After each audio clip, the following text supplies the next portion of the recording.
Bueno, muy bien. Para engancharnos con lo último que vimos en la clase pasada y continuar, nosotros acá teníamos un cuerpo al cual hacíamos pasar un plano cualquiera por cualquier lugar del mismo.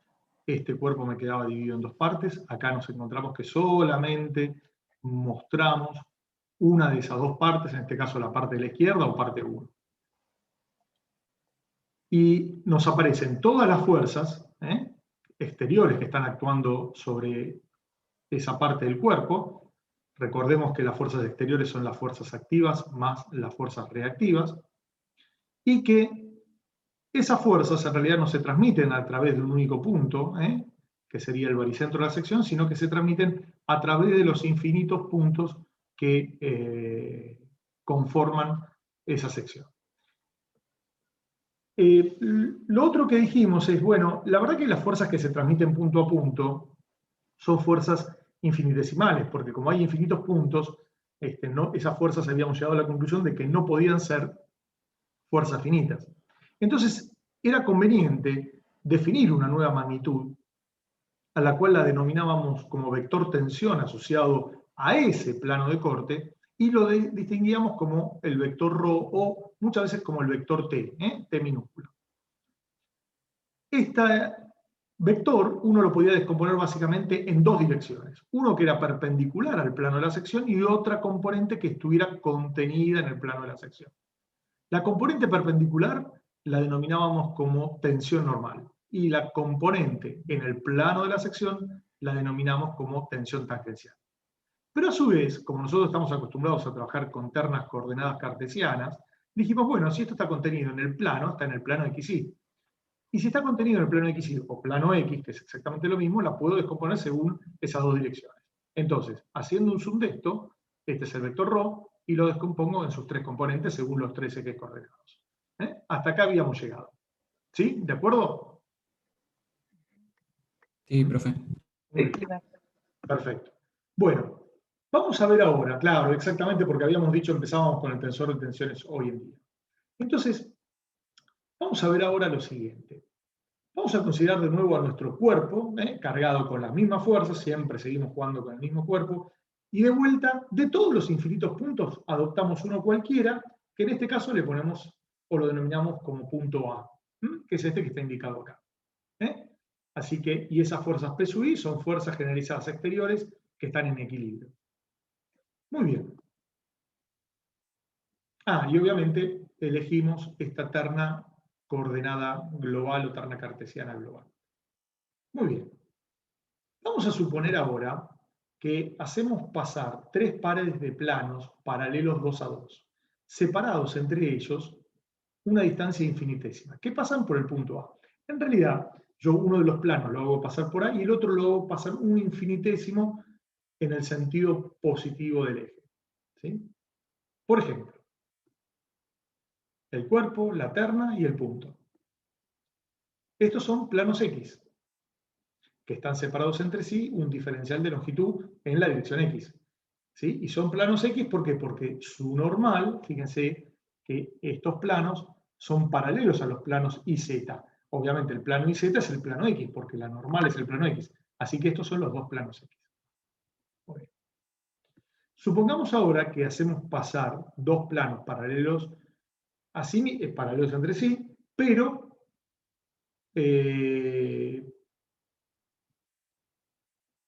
paralelos al plano XZ, es decir, que son planos Y, por ese punto A. Ahí los tenemos.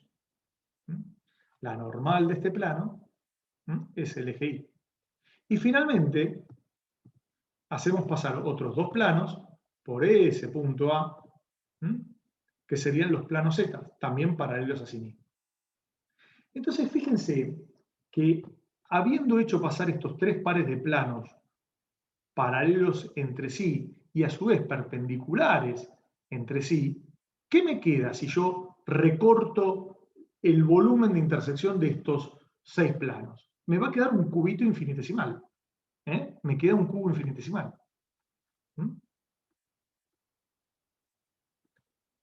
Me queda un cubo infinitesimal como esto. Justamente para eso lo hacemos. Un cubo infinitesimal es un cubo, un elemento prismático, cuyas dimensiones son de carácter infinitesimal, y por eso se lo denomina cubo elemental o infinitesimal. Alguien me dirá, ¿pero por qué lo llamas cubo si estas tres magnitudes no necesariamente son iguales?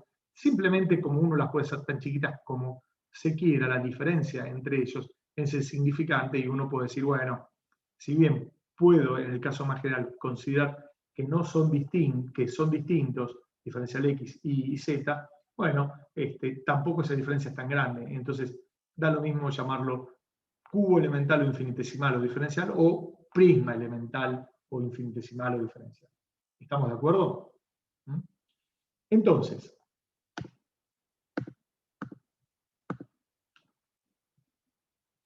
de esos, fíjese que ese prisma, o ese cubo, de sus 8 vértices, hay uno que se lo adopta como representativo del punto A bajo estudio. Comúnmente es el que, vuelvo un poquito para atrás, es el que se hace coincidir al origen de esta terna coordenada cartesiana con ese punto A. Comúnmente es eso. Muy bien. Bueno, por otra parte tenemos que tener bien presente cuál era la cara positiva y cuál era la cara negativa de ese cubo. ¿Estamos de acuerdo? Es decir, una cara se considera positiva cuando el sentido de la normal saliente de la misma coincide con uno de los semiejes positivos de la cara. Y obviamente será negativa cuando el sentido de la normal saliente no coincide con el semieje positivo. O en todo caso coincide con el semieje negativo. ¿Sí? Muy bien. Entonces, fíjense. Las figuras a continuación establecen las caras positivas, son ejemplos, ¿no?, del cubo elemental. Bueno, esa es la cara X, la primera, la que está sombreada en celeste. La segunda, la que está en un naranjita muy suave, es la cara Y, y esta es la cara Z. ¿Y para qué hacemos esto? ¿Para qué hacemos esto? Bueno, esto lo hacemos para justamente poder definir cuándo una tensión actuante en una cara determinada es un valor o tiene un sentido positivo o tiene un sentido negativo. O en general más amplio este concepto, cuando esa tensión se la va a considerar positiva o negativa. Muy bien. Vamos a decir que una tensión será considerada positiva cuando, actuando sobre una cara positiva, su sentido coincide con la del semieje positivo que caracteriza su dirección. A ver, vuelvo. Una tensión la vamos a considerar como tensión positiva, ya sea esta tensión normal o tangencial, cuando, si actúa en una cara positiva, su sentido va a coincidir con el del semieje positivo que caracteriza la dirección en la cual esa tensión actúa. Ahora, si una tensión actúa en una cara negativa, ¿qué es lo que pasa? Bueno, nosotros vamos a decir que una tensión será considerada negativa cuando, actuando sobre una cara negativa, su sentido coincide con la del semieje positivo que caracteriza su dirección. Esto, definición, conlleva que si en el sentido coincidiera con la del semieje negativo de su dirección, la misma deberá considerarse positiva. Es decir, considero una cara negativa. En esa cara negativa considero una tensión. Si esa tensión actuante en esa cara negativa tiene el sentido negativo del semieje de la dirección en la cual actúa, a esa tensión se la va a considerar positiva. Pero si el sentido es positivo y actúa en una cara negativa, a esa tensión la vamos a considerar negativa. Es decir que, si uno multiplica el signo de la cara por el signo de la tensión, fíjense que cuando los signos son iguales, la tensión se considera positiva, igual que los números. Más 2 por más 5 es más 10. Pero más 2 por menos 5 es menos 10. Acá pasa exactamente lo mismo. ¿Sí? Vamos a verlo ahora con algunos ejemplos para entenderlo. Fíjense. Nosotros estamos con esta cara, que es una cara X, y es positiva. ¿Por qué? Porque la normal saliente de esa cara tiene la dirección, o el sentido, mejor dicho, del semieje positivo X.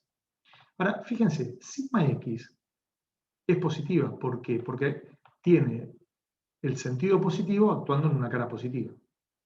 Ahora, esta de acá, que va hacia atrás, es decir, va como penetrando en el dibujo, está OXY. Pero fíjense que tau XY actúa en una cara positiva y tiene sentido negativo. Por lo tanto, menos por más es menos, esa tensión se considera negativa. Y finalmente, tau XZ, que es esta de acá, ¿sí?, actúa en una cara positiva y tiene sentido positivo. Por lo tanto, es considerada como tensión positiva. ¿Me expliqué? Sí, se entiende. Bien, vamos a ver otros ejemplos entonces. Los demás chicos, Sí, Luis, Sí, muy profe. claro. bien. Bueno, Sí, fíjense. claro. ¿Quedó claro? Bárbaro, bárbaro.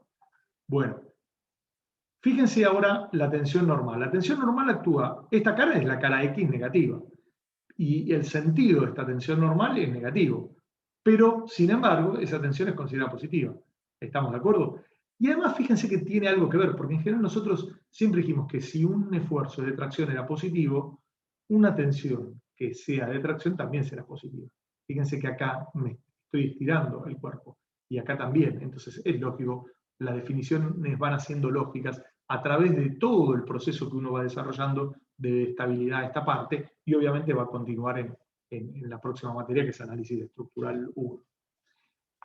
¿Una pregunta? Dale. Sí, entonces podemos decir que para el caso de las tensiones normales, si son salientes, ¿las podemos considerar positivas o no? Sí, efectivamente. Las tensiones normales salientes son positivas, porque son de tracción. ¿Me expliqué? Sí. Bien. Acordate que, mira, si yo tuviera una barra, vamos a dibujarlo acá.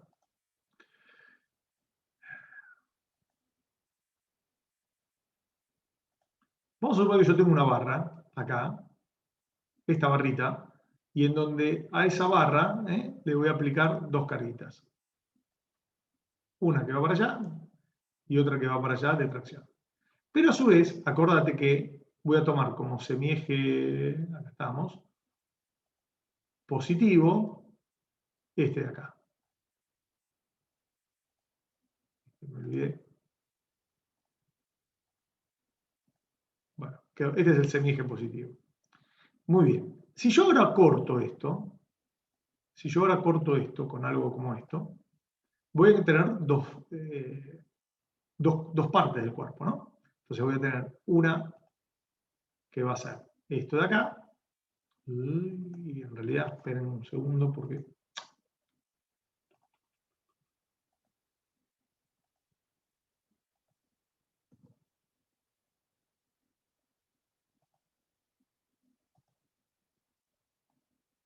Tengo acá una parte del cuerpo y después tengo acá la otra parte del cuerpo, ¿sí?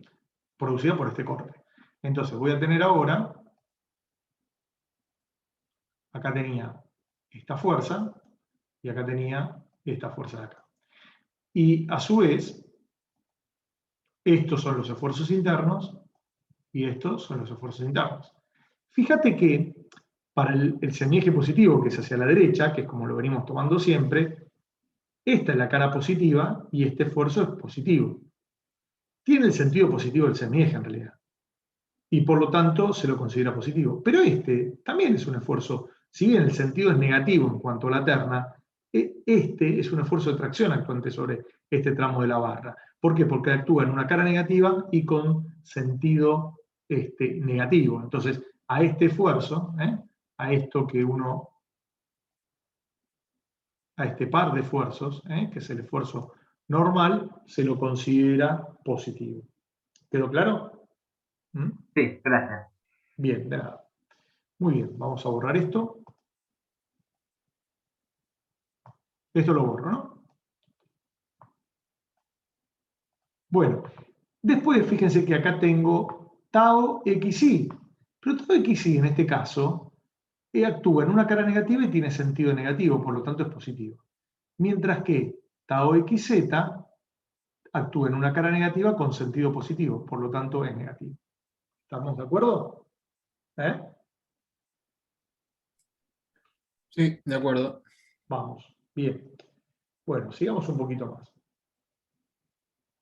Ahora, las preguntas que nos sobrevienen ahora es, esto hasta ahora, ¿qué definimos? Definimos una convención.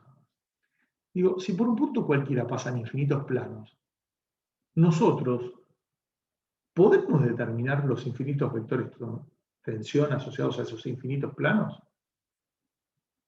Y en principio, sí. En principio, sí. Ahora, la pregunta es, si yo tengo infinitos vectores de tensión, cada uno asociado a un plano determinado, ¿cuál de todos esos infinitos vectores de tensión es el que realmente representa a la fuerza que pasa de un punto a otro desde donde las cargas están aplicadas hasta llegar a los vínculos que cuando el cuerpo o la estructura descarga esas fuerzas en, en los vínculos? ¿Qué les parece a ustedes? ¿Qué les parece a ustedes?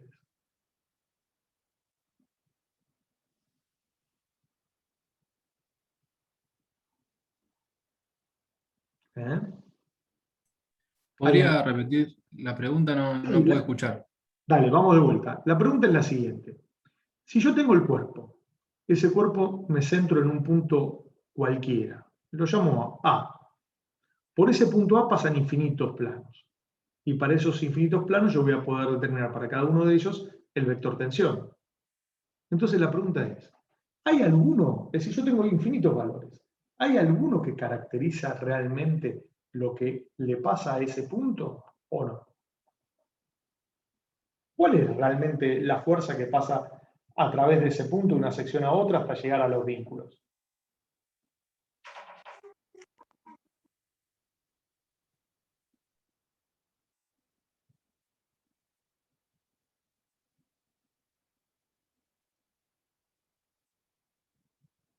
La fuerza resultante, ¿no? No, no hay una fuerza resultante, porque, es decir, yo no puedo sumar la fuerza de los distintos planos, porque, es decir, ¿por qué no la puedo sumar la fuerza de los distintos planos? Porque cada vector tensión surge de un plano que separa el cuerpo en dos partes. Y en algunos casos, como nosotros vimos, voy a tener de esa parte donde estoy estudiando el punto, que el cuerpo tiene, no sé, 4 fuerzas y cortando en otro plano capaz que tiene 10.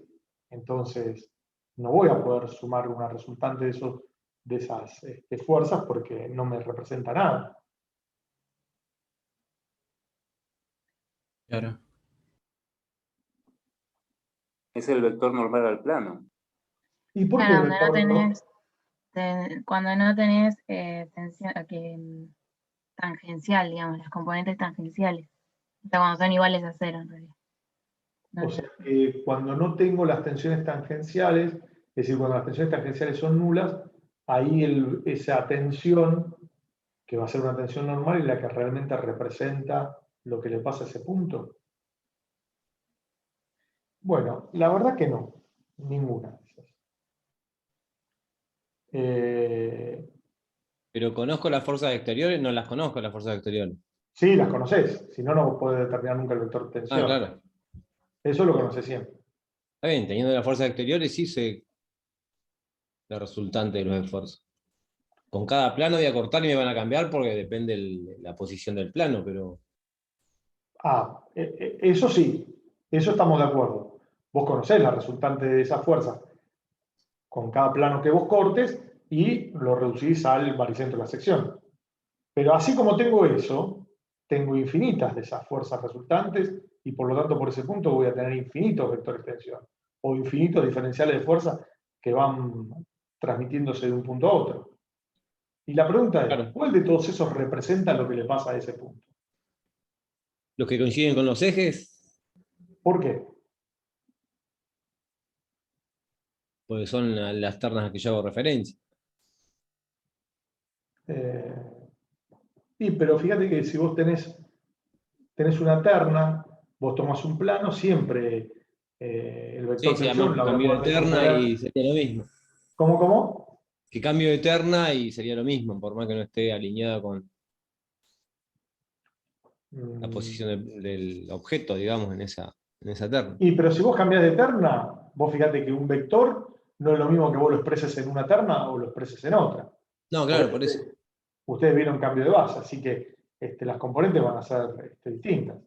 Claro. Si yo pongo una terna, fíjate, si yo pongo una terna cartesiana de esta manera y tengo este vector que va acá, va a tener 3 componentes, pero si ahora uno de los ejes lo oriento con eso, las otras 2 direcciones tienen componente nula. Y solamente la que tiene es el X o Y, no sé, el que sea. Bueno, a ver, veámoslo un poquito a ver qué es lo que queremos decir con esto.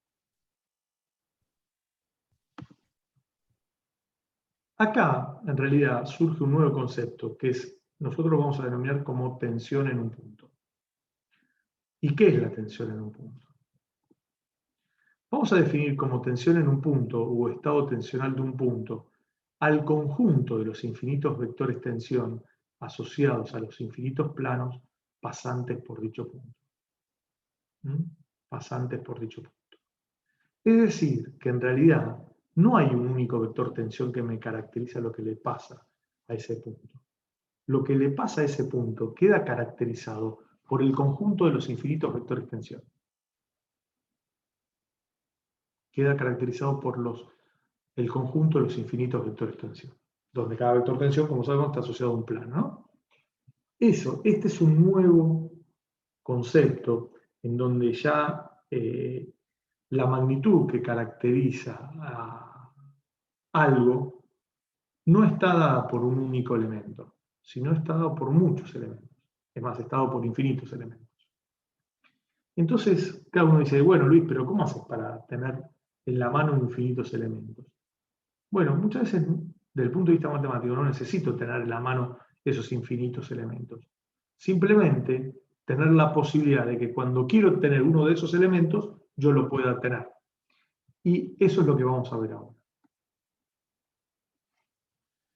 Fíjense que lo que dice acá, que esta definición implica que no existe un único vector tensión que caracteriza el punto y que permite indicar cuál es la tensión que solicita a ese punto. Por lo tanto, por el contrario, la magnitud que cumple con lo anterior es en realidad el conjunto de infinitos vectores tensión. ¿Sí? ¿Me voy explicando con esto? Se va a ir entendiendo a medida que vayamos avanzando. No me interesa. Sí, le va echando un poco de claridad. ¿Cómo? No te escuché, ¿eh? Que le va tirando un poco de claridad, digo. Ah, bueno, por eso sí. Vamos de pasito, ¿no? Es un concepto nuevo y no necesariamente lo van a entender así de golpe, ¿eh? Muy bien. Esta magnitud nueva a la que hace mención el párrafo precedente se denomina tensor de tensiones. Desde el punto de vista matemático, nosotros conocemos tres tipos de magnitudes. Las magnitudes escalares, las vectoriales, y ahora empezamos a tratar otro tipo de magnitudes que son las tensoriales. Y vamos a dar una explicación muy sui generis, le podría decir, no sui generis, pero es una explicación más sencilla, más básica, pero que permite arrojar luz sobre lo que estamos viendo. Las magnitudes escalares son aquellas cuyo valor no depende de la terna de referencia que uno haya elegido, ni tampoco de ninguna orientación o dirección alguna. A las magnitudes escalares las vamos a denominar como tensores de orden cero, y ahora vamos a ver un poquito el ejemplo de esto. Ejemplos clásicos de esto son la temperatura, la densidad, por ejemplo. ¿Y por qué la temperatura, por ejemplo? Porque supónganse que yo estoy acá en esta habitación, ¿no? Y en esta habitación yo me construyo una terna de ejes coordenados cartesianos como estos 3 dedos que tengo acá. Entonces, yo quiero medir cuál es la temperatura en este punto. No sé si me ven ahí. Quiero medir la temperatura en este punto. Para medir la temperatura en ese punto, ¿qué es lo que tengo que hacer? Tengo que agarrar y decir, bueno, agarro el termómetro, este es el bulbo de mercurio, lo coloco en ese punto y mido la temperatura. Ahora, fíjense lo siguiente. Si yo el termómetro, en vez de ponerlo así, lo hubiera puesto así, así, así o así, ¿la temperatura variaría? Si en vez de haber trabajado con esta terna, No varía. con esta terna de acá, ¿la temperatura varía? No, se mantiene siempre igual. Se mantiene igual, es decir que estas magnitudes escalares que nosotros aprendimos no dependen o no son función su valor de la terna con la cual uno esté trabajando, ni tampoco de la orientación. ¿Entendido? Sus valores no dependen de ninguna terna, ni tampoco de ninguna orientación. Cosa que no pasa lo mismo con las magnitudes vectoriales. Fíjense lo que vuelvo a decir. Supongamos que acá, este es el 0 de mi terna. No sé si lo alcanzan a ver. A ver, vamos a dibujarlo acá.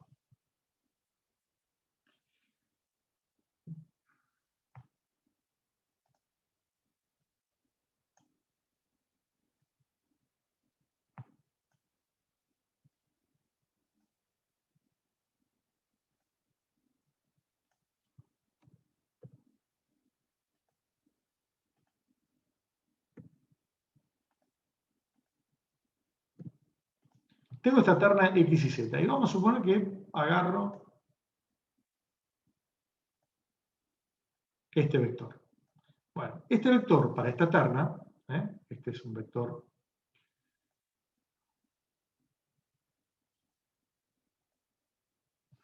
B. Entonces, para esa terna, este vector, ¿qué es lo que tendrá? Bueno, yo directamente a este vector bajo perpendicular a este plano.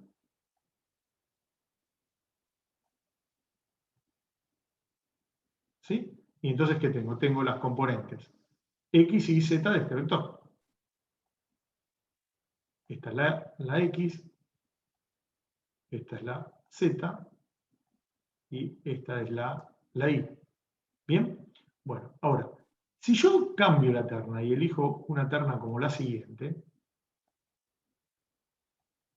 uy, ¿qué hice? Cualquier cosa.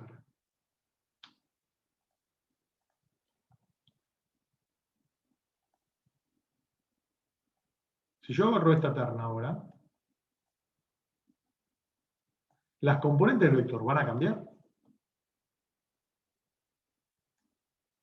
Y ahora sí cambian. Sí, cambia. Claro. Es más, de hecho, yo podría agarrar una nueva terna, en donde uno de los ejes coincida con la propia dirección del vector, y las dos componentes en estos dos ejes es nula, y la única que tiene componente es la que coincide con el vector. Entonces, esto es un poquito lo que vamos a ver ahora. Bueno, perdón, vamos a borrar esto porque si no, molesta. Ahí estamos. Profe, Sí, consulta, respecto a cuando habla sobre orientación, ¿a qué se refiere exactamente? Porque uno entiende si la terna, depende de dónde uno lo coloque, pero la orientación se refiere hacia dónde van los positivos y los negativos, o va más allá, o qué refiere. cuando me estaba refiriendo al caso ahora, por ejemplo, del termómetro. Fíjate que yo el termómetro lo puedo orientar de esta manera, así, así, así. Es decir, puedo ponerlo en cualquier lugar y basta que el bulbo del mercurio coincida con el punto, me determina la temperatura del punto. Con lo cual, fíjense que no depende de cómo yo coloque acá el termómetro. A eso me refería. Ah, gracias. A eso me refería. Bueno. Entonces, fíjense que, bueno, acá un poquito lo que está explicado es lo que les acabo de decir. Y esto que acabamos de ver para el caso de la temperatura, esta definición no impide que no se pueda tener un mapeo de una magnitud escalar en un espacio n-dimensional, ¿no? Es decir, por ejemplo, el mapeo de la temperatura en el ambiente está dado por una expresión como la siguiente. La temperatura va a ser función de x y z, va a ser del punto. Si yo voy a medir la temperatura en un lugar donde estoy cerca de una estufa o de un caloventor, esos puntos van a tener una determinada temperatura. Si yo me alejo, van a tener otra temperatura. Y si abro la ventana y quiero medir un punto que está a 1 metro de la ventana, bueno, la temperatura va a variar. Por lo tanto, es una función del punto. Lo que está queriendo decir acá no es que depende de la terna X y Z, U, V o W, porque si yo ese punto, si bien es único, si yo mido la temperatura con la terna X y Z o con la terna U, V, W, la temperatura, el valor va a dar el mismo. ¿Estamos de acuerdo? Bien. Lo mismo pasa con la densidad. Muy bien.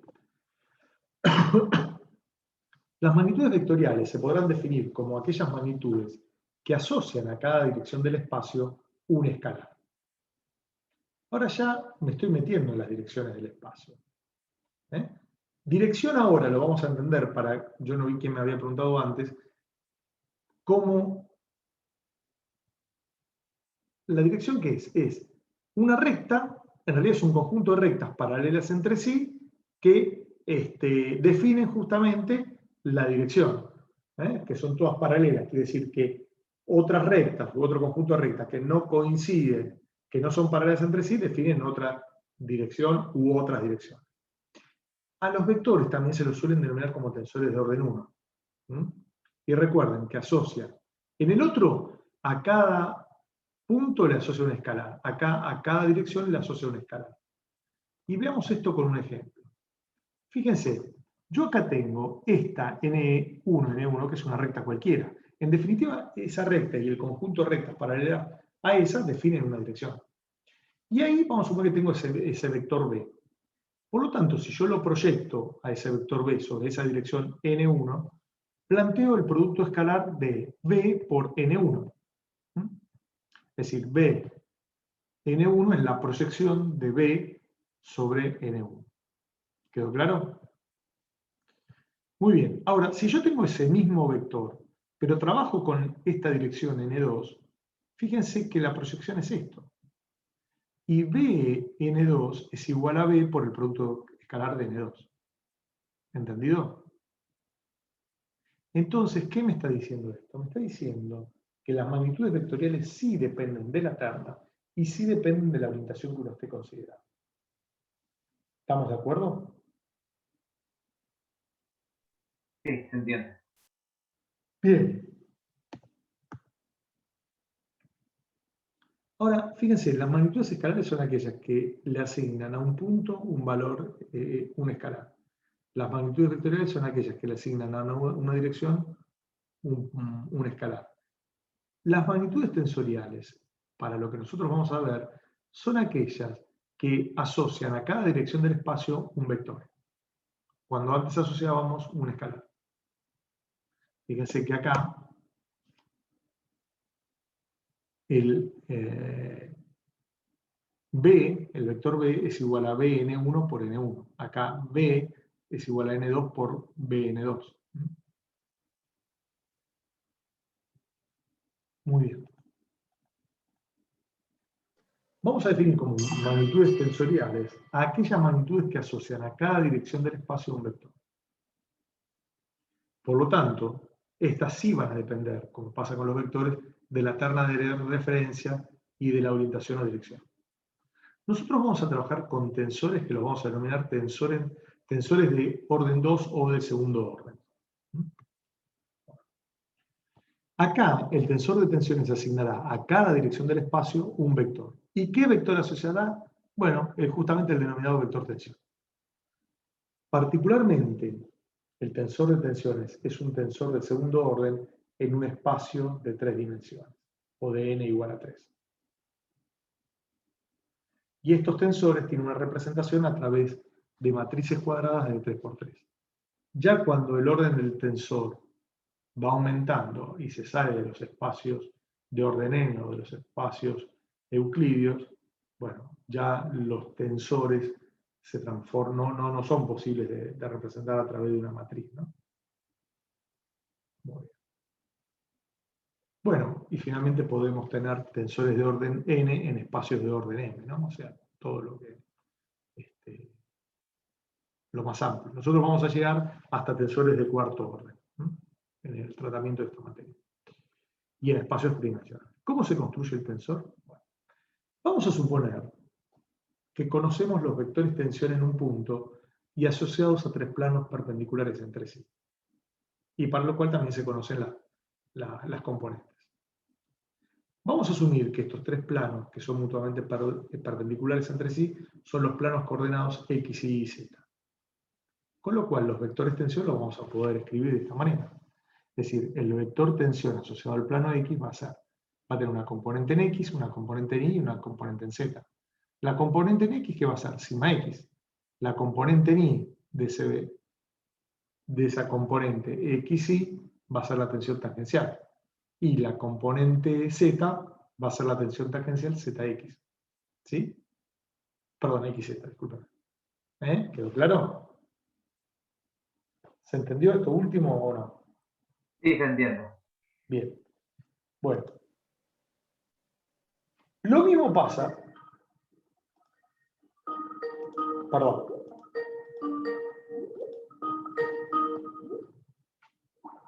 Lo mismo pasa si yo planteo el vector tensión asociado al plano I.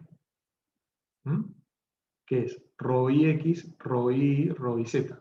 Donde fíjense que ρ y x, que es estado ix, ρ y es sigma i, y ρ y z estado iz. Y lo mismo finalmente con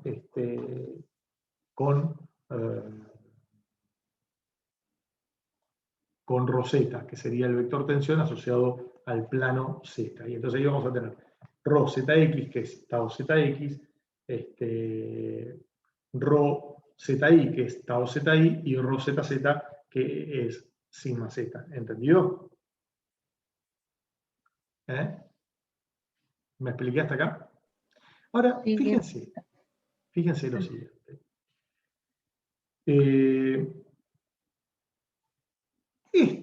Esto de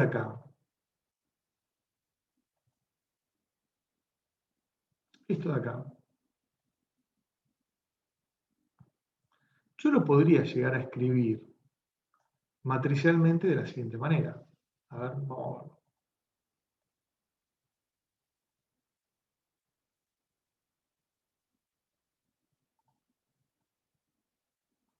Fíjense, de esta manera, ¿no? Y acá, obviamente, en esto que no está puesto acá,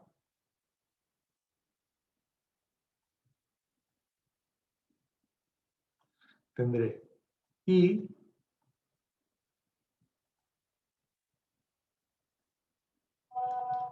J y K. ¿Quedó claro?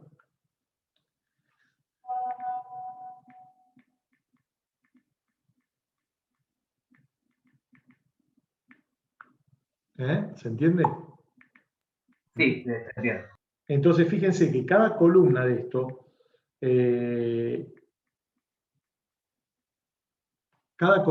lo que está representando son las componentes del vector tensión asociado a los planos X y Z, como está indicado acá. Como está indicado. La primera columna corresponde al plano X, la segunda columna corresponde a Y y la tercera a Z.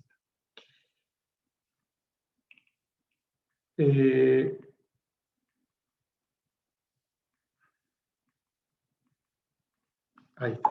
Entonces, vamos a poner acá. Muy bien.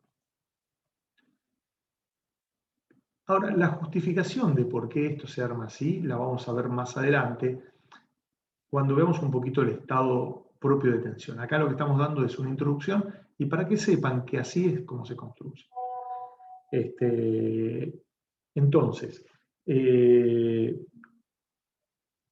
Entonces, lo que uno tiene que hacer es, conociendo, esto se los adelanto, el versor normal de un plano cualquiera, multiplicando esa dirección por este tensor de tensiones, vamos a determinar cómo es el vector tensión asociado a ese plano, justamente el cual quiero conocer, el vector tensión. ¿Sí? Pero eso no nos preocupemos por ahora. Por ahora lo que les quiero mostrar es llegar a esto, a que esto se construye de esta manera. Uno lo puede asociar de esta manera. ¿Sí? Muy bien. Ahora bien, ¿se puede mostrar esto? ¿Una consulta? Sí, dale. Sí, perdón. Siempre la matriz esta del tensor de tensiones siempre está multiplicando a IJK. No siempre, no. Por eso dije, esto en realidad surge de esto de acá, perdón. Fíjate que vos tenés esto acá, si yo te construyo es decir, las componentes estas las pongo en vertical, cada una de estas componentes las pongo en vertical, y acá pongo IJK, me queda ρ respecto de X y así sucesivamente. Ah, claro, sí. Eso es. Bien.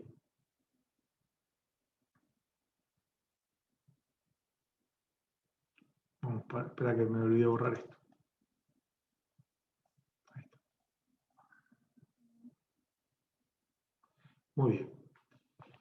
Vamos a ver que esto sí lo vamos a ver ahora porque esto sí lo necesitamos, que este tensor de tensiones es un tensor que es simétrico. Por lo tanto, si es simétrico, vamos a demostrar que tau xi es igual a tau ix, tau zx igual a tau xz, tau iz igual a tau zi. Pero la demostración que vamos a hacer es un poco simplificada porque la vamos a ver más completa cuando veamos propiamente el tema de este estado de tensión. Bueno, supongamos el siguiente estado tensional actuante sobre los tres pares de planos coordenados. Es decir, fíjense que sobre la cara positiva actúa esta tensión tangencial, tau xz, sobre la cara negativa, por una cuestión de sumatoria en la dirección z, actúa tau xz que va para arriba, de tal manera que la sumatoria de las fuerzas da 0. Ojo con esto. Cuando uno plantea el equilibrio de estos cubitos que están representados a través de las tensiones, yo no puedo trabajar con sumatoria de tensiones. Yo tengo que hacer tau xz por diferencial i, diferencial z, que es la cara en la cual actúa. ¿Entendido? Eso me da la fuerza. Y tau xz también lo multiplico por las mismas dimensiones, pero no puedo sumar y restar tensiones. Lo que sumo y resto son fuerzas. ¿Quedó claro? Y vamos a suponer que en la cara Z, que es la verde de abajo, y la cara Z negativa, también actúan estas tensiones que llamamos tau zx y tau zx, que una va para la derecha, otra para la izquierda, porque la suma, multiplicando esto por el área en la que actúa, multiplicando esto por el área en la que actúa, se me termina anulando. Pero la pregunta es, perfecto, las ecuaciones de proyección se verifican para este estado de tensión. Y las ecuaciones de momento se verifican. Entonces se plantea lo siguiente, fíjense, se va a tomar momentos respecto de un punto que se ubica en el centro de este cubito elemental. Yo voy a tomar un momento respecto de este punto, de todas las 4 fuerzas estas que están actuando. Cuando digo 4 fuerzas y ustedes ven tensiones, en realidad lo que estoy viendo es el producto de esta tensión por la superficie o el área de la cara en la que actúa. ¿Entendido? Por eso son las fuerzas. Entonces voy a tomar un momento respecto de eso. Y se va a encontrar, o nos vamos a encontrar, que la sumatoria respecto de este punto, que está llamado C, debiera ser igual a 0 para que el cuerpo se encuentre en equilibrio. ¿Entendido? Bueno, entonces, la ecuación genérica es la siguiente. Fíjense. Yo acá hago tau xz por diferencial de x y diferencial... No, perdón, estoy trabajando con esta primero. Tau zx, que es esta de acá, actúa en la cara que tiene diferencial de y diferencial de x. Entonces, multiplicando tau zx por diferencial de x y por diferencial de y, tengo lo que sería un diferencial de fuerza. Es decir, esto de acá es un diferencial de fuerza. ¿Estamos de acuerdo? Y si yo quiero tomar el momento respecto a este punto, la distancia de acá a esto que se ubica en el centro es justamente dz sobre 2. Entonces lo multiplico por dz sobre 2. Este sería el brazo de palanca. Y todo esto es el diferencial de momento.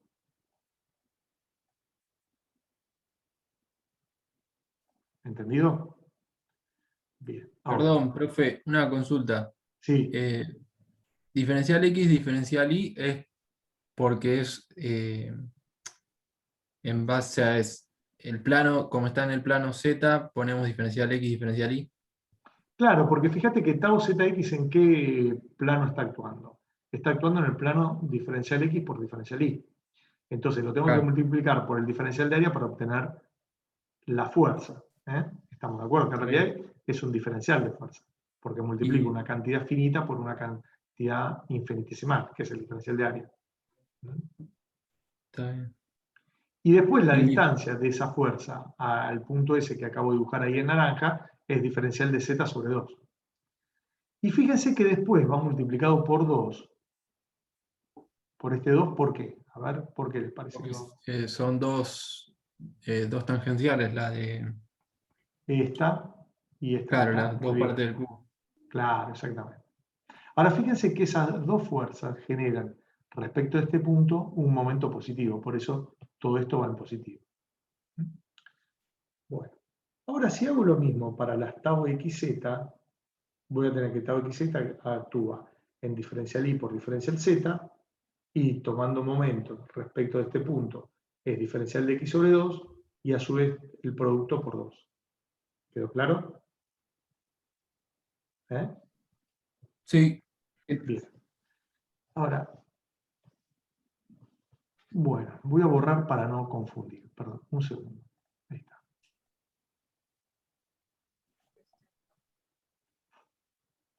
Ahora, fíjense, este 2 yo lo cancelo con este 2 de acá.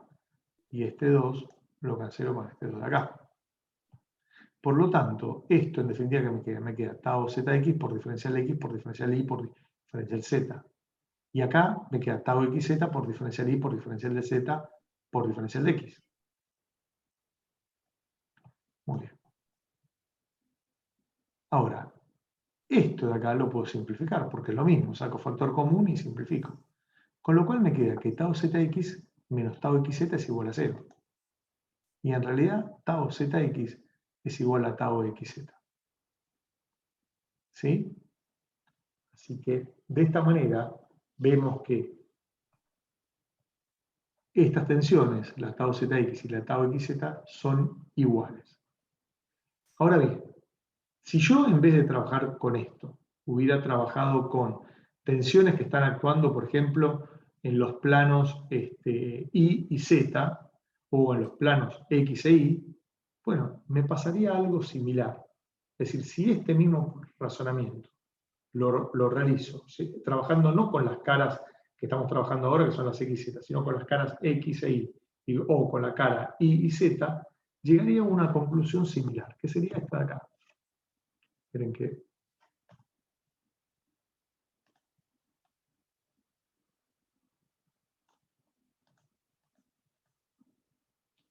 Bueno, acá está. A ver, este es este de acá. Un segundo. Y entonces me quedaría que en caras perpendiculares, la conclusión de esto es la siguiente. En caras perpendiculares que poseen una arista en común, las tensiones tangenciales que en una de esas caras llega o se aleja de dicha arista, en la otra cara perpendicular existirán tensiones tangenciales de igual valor que también llegan o se alejan de dicha arista. Es decir, fíjense qué es lo que pasa. Yo tengo esta tensión actuando acá, que de esta arista se aleja, que es esta arista de acá, pero a esta se acerca. Bueno, en la cara perpendicular a ella, ¿sí? Tiene una arista común, por ejemplo esta de acá. Entonces, como esta tensión se aleja de esta arista, esta también se aleja. Ahora, como esta tensión se acerca a esta arista, esta, que está en la cara perpendicular en la parte de abajo, y comparten esta arista, se acerca. ¿Quedó claro? Este es el teorema de Cauchy, y vale solo para caras perpendiculares. ¿Estamos de acuerdo? Sí, Luis. Bien. Bueno, bien. Pensé que tenía, ya con esto terminamos esto de acá, pensé que tenía, no sé por qué, es decir, me estaría faltando pensé que tenía escrito lo siguiente, que tau xy es igual a tau ix, y que tau y z es igual a tau ZI. ¿Entendido? Esta sería ya el teorema de Cauchy, lo que refiere es esto. Y si ustedes fíjense, vamos para atrás con el tensor, quiere decir que estos dos y estos dos son iguales entre sí. ¿Quedó claro? Por eso es simétrica esta matriz.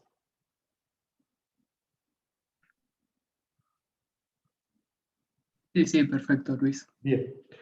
Muy bien. Bueno, terminamos con estado de tensión. Yo voy a hacer lo siguiente. Voy a parar ahora la grabación y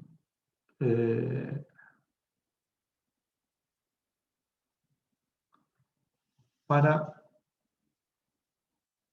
justamente no tener archivos tan grandes y poderlos subir más fáciles después al live.